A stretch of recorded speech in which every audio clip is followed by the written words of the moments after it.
여러분 안녕하십니까? 이 시간에는 창세기 27장 말씀 중심으로 드리겠습니다. 이삭이 나이가 많아서 앞을 잘 보지 못할 때가 됐습니다. 아버지를 속여서 장자의 축복의 기도를 받습니다. 그 일로 인하여서 이 큰아들 에서가 아주 동생 야곱에 대해서 미움이 일어나죠. 우리가 충분히 이해가죠. 미움이 점점 커지죠. 미움이 더 강해지죠. 그 미움이 더 강해지니까 그 미움이 어떻게 변화되느냐 하면은 동생을 죽이고자 하는 악한 생각으로 바뀌어집니다. 41절에 이렇게 기록되어 있습니다. 그의 아버지가 야곱에게 축복한 그 축복으로 말미암아 에서가 야곱을 미워하여 심중에 이르기를 아버지를 곡할 때가 가까워왔은즉 내가 내 아우 야곱을 죽이리라. 심중에 작정을 하지요. 그 미움, 처음에는 작은 미움으로 시작하였지만은 그 미움이 그 내 마음 안에서 더욱 얼마든지 키울 수가 있습니다. 얼마든지 강해질 수가 있습니다. 그 미움이. 그러니까 아버지가 이제 연세가 많으시니까 세상을 떠난 다음에 내가 동생을 죽이리라 결심하게 됩니다. 무섭죠? 여기에서 말씀드리고자 하는 것은 분노입니다. 미움입니다. 우리에게는 이 죄성이 살아있습니다. 우리 구원받은 사람들, 물론 세상의 사람들은 더하죠. 다 우리는 죄의 성품을 다 가지고 있습니다. 네, 죄의 성품에서 미움이 얼마든지 일어납니다. 수시로 일어나죠. 작은 미움이라도 얼마든지 일어납니다. 우리가 이 세상 떠날 때까지는 이 죄의 성품에서 일어나는 거 항상 경계하셔야 됩니다. 경계하지 아니하면은 그 죄의 성품에서 나오는 죄에 내가 이용당하여서 하나님 아버지 앞에서 악을 행하는 그러한 죄를 범하게 됩니다. 그래서 우리 모든 사람들이 수시로 일어나는 미움, 다양한 방법으로 미움이 일어나지요. 일어날 때 여러분 그 미움이 마귀의 성품이거든요. 죄는 나를 위하는 것 아니고 죄는 나를 불행케 하는 것이 처음부터 끝까지 자기 뜻입니다.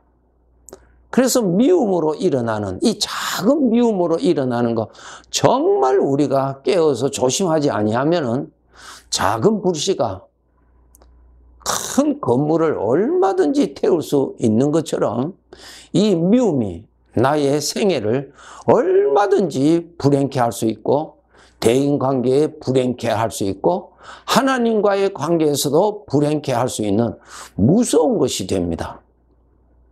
그래서 어떠한 죄이든지 작은 것으로부터 시작되는데 그 작았을 때 여러분 다스려야지 그것을 다스리지 아니하고 마음속에 계속 품으면은 그 다음에는 내가 당합니다. 창세기 4장 5절에서 7절에 보시면은 가인과 아벨의 하나님 앞에 바친 제물 사건이 있죠. 가인이 하나님 앞에 바쳤던 것, 그 일로 인해서 이 가인이 자기 아우 아벨을 미워하게 됩니다. 그 미움은 다 죄의 성품에서 나옵니다. 그런데 그 미움이 이 가인의 마음속에서 자꾸 커집니다. 5절에 보시면은 창세기 4장 5절에 보시면은 가인이 몹시 분하여 분노가 더 강력해졌죠. 이 분노가 내 마음에 내가 생각하면 생각할수록 끓어요. 일어납니다. 분노를 키우면 불이 되어서 인생의 바퀴를 태워버린다는 것입니다. 내 생애를 완전히 망가뜨리는 무서운 것입니다. 이 가인에게 이것이 일어났죠. 분노가 일어났어요. 그 분노가 그 다음에 어떻게 발전됐습니까? 죽이고자 하는 생각으로 발전되죠. 똑같습니다. 왜? 원인, 그 죽음은 똑같으니까. 죄고, 죄 뒤에는 사탄이니까 똑같이 나타납니다. 가인과 아벨에게 일어났던 분노, 에서와 야곱에서 에서에게 일어났던 분노, 우리들에게도 동일한 것이 꼭 나타납니다. 네. 그때에 창세기 4장 7절에 보시면 하나님께서 가인에게 말씀하십니다. 죄가 너를 원하나 너는 죄를 다스리라 그랬어요. 죄가 너를 이용한다는 것입니다. 우리 그걸 알아야 돼요. 작은 분노로 나타났을 때 내가 마음으로 받아들이면 내 마음 안에서 그 분노가 힘을 얻습니다. 강력해집니다. 강력해지면 그 다음에 그 분노가 나를 조종합니다. 나를 사용합니다. 그 말씀입니다. 죄가 너를 원한다는 것입니다. 오늘날 이 사회에 무서운 죄악된 것들이 많이 자행되는 것, 전부 죄가 그 사람의 마음 속에서 힘을 얻어서 그 사람의 마음을 조종해서 나타나게 되는 것입니다. 창세기 4장 8절에 보시면 가인이 나중에 동생 아벨을 들로 나오게 하여서 들에서 아벨을 쳐 죽입니다. 완전히 죄에 사로잡혔죠. 이것을 로마서 6장을 읽어보시면 너희가 본래 죄의 종이었다 그랬습니다. 오늘 우리 구원받은 자들, 하나님의 아들은 죄의 종이 아니죠. 이 세상에 두 부류의 사람이 있는데 죄의 종이 있고 하나님의 아들이 있고 완전히 다릅니다, 여러분. 여러분은 하나님을 아버지라 부르시고 예수 그리스도를 나의 구주라고 여러분이 마음으로 믿고 부르신다면 우리는 죄의 종이 아닙니다. 죄의 종이 어떻게 하나님의 아들이 됩니까? 이제 하나님의 아들이 되었으면 죄의 종이 아니라는 것입니다. 아니죠. 하나님의 아들인데. 그러므로 하나님의 아들이지만은 우리가 이 세상에 사는 동안에는 죄의 성품이 항상 있어요. 죄의 성품에서 얼마든지 분노가 일어납니다. 미움이 얼마든지 일어나고 걱정, 근심, 불안 얼마든지 일어나죠. 그것이 여러분의 마음속에서 크지 않도록 힘을 얻지 못하도록 그것 여러분이 다스리셔야 됩니다. 마음에서 힘을 얻거든요. 여러분의 그것을 미움을 생각하면 생각할수록 미움이 강해집니다. 분노를 생각하면 생각할수록 심히 분노해집니다. 이것을 아시고 여러분이 다스려야 돼요. 여러분이 내 마음에서 그 악이, 그 죄가 나를 파괴시키고자 하는 그 죄가 내 마음에서 자라지 못하도록 여러분이 조정하셔야 돼요. 여러분이 그것을 해결하셔야 돼요. 해결하는 비결이 무엇인가? 그것을 생각하지 않아야 돼요. 생각하게 되면 그 생각으로 인하여서 강해지고 강해지면 그 다음에는 내가 이제 끌려다닙니다. 그러면은 죄의 이용이 되고 신부는 하나님의 아들인데 실제로는 죄의 종과 같이 그렇게 되는 것입니다. 죄의 노예가 무슨 행복합니까? 죄의 노예가 무슨 기쁨이 있습니까? 무슨 만족이 있어요? 죄의 노예인데 우리가 그 함정에 빠지지 않도록 항상 조심하셔야 됩니다.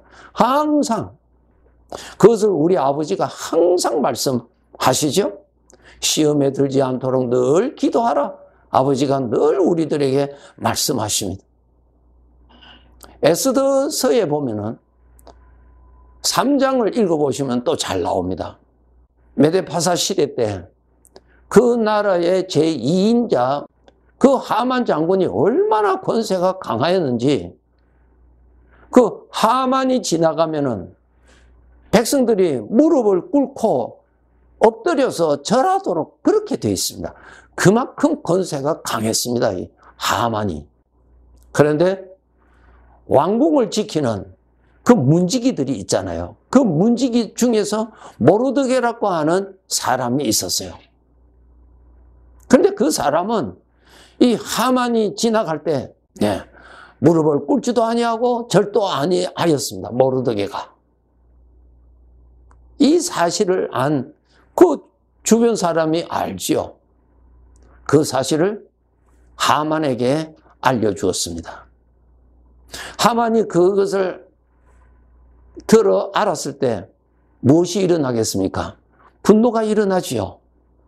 우리는 똑같은 사람이에요. 똑같은 사람입니다. 분노가 일어나죠. 권세가 가지고 있는 사람인지라 그 생각이 얼마나 강력하게 일어나겠어요. 복수하고자 하는 생각이 일어나죠. 얼마든지 복수할 수 있는 권세가 있는 사람이죠. 그래서 이 하만은 그를 죽이고자 하는 마음을 가지죠. 그 분노가 살인으로 바뀌어져. 똑같이 일어납니다. 똑같이 일어나요.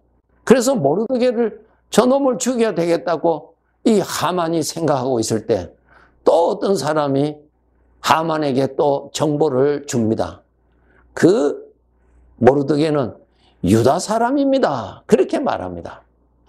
그 말을 들었을 때 이 하만이 모르드게만 죽일 것이 아니라 유다 민족들을 다 죽여야 되겠다고 생각합니다. 무섭지요? 죄가 그렇습니다. 마귀의 성품이 그렇습니다. 똑같은 죄의 세력이 있는 곳에서 우리가 살고 있습니다. 그렇기 때문에 참 조심하셔야 됩니다.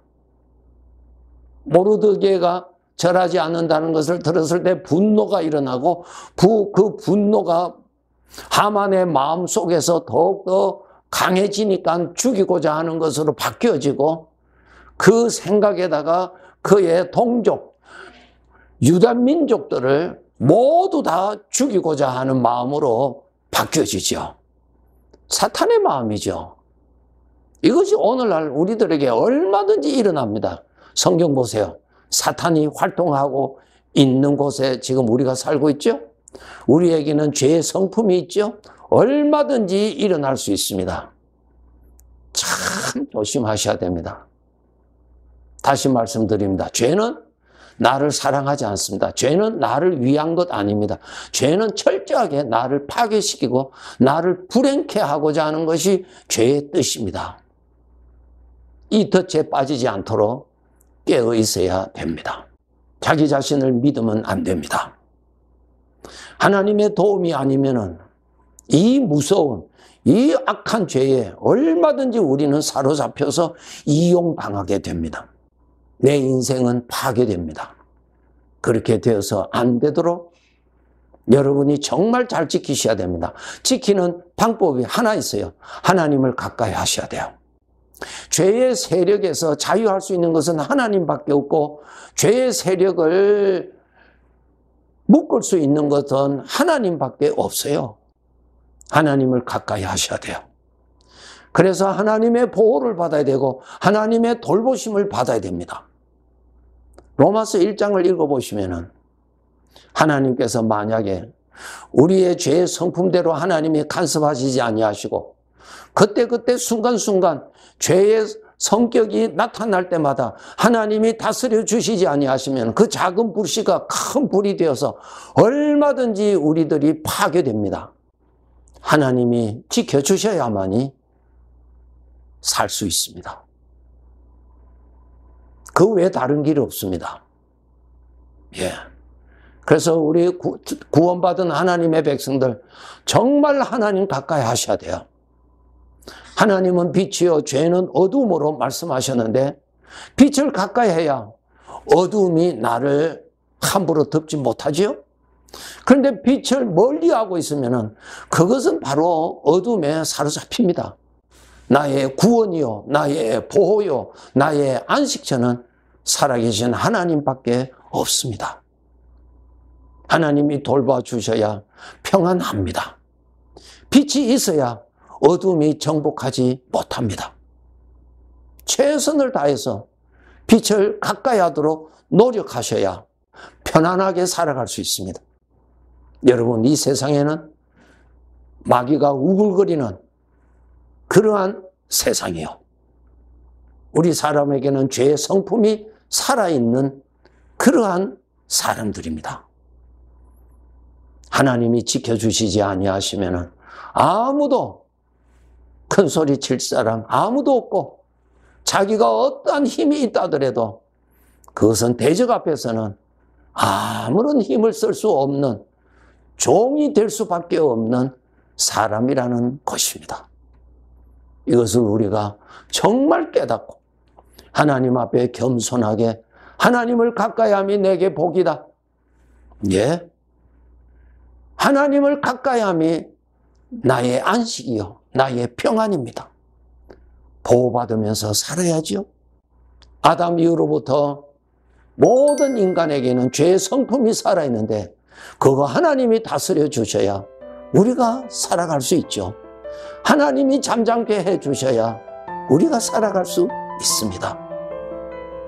꼭 하나님 가까이 하세요.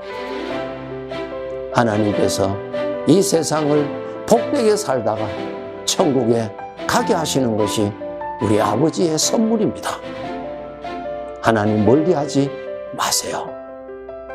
꼭 하나님 가까이 해서 복되게 살다가 천국 가는 그날 맞이하도록 합시다.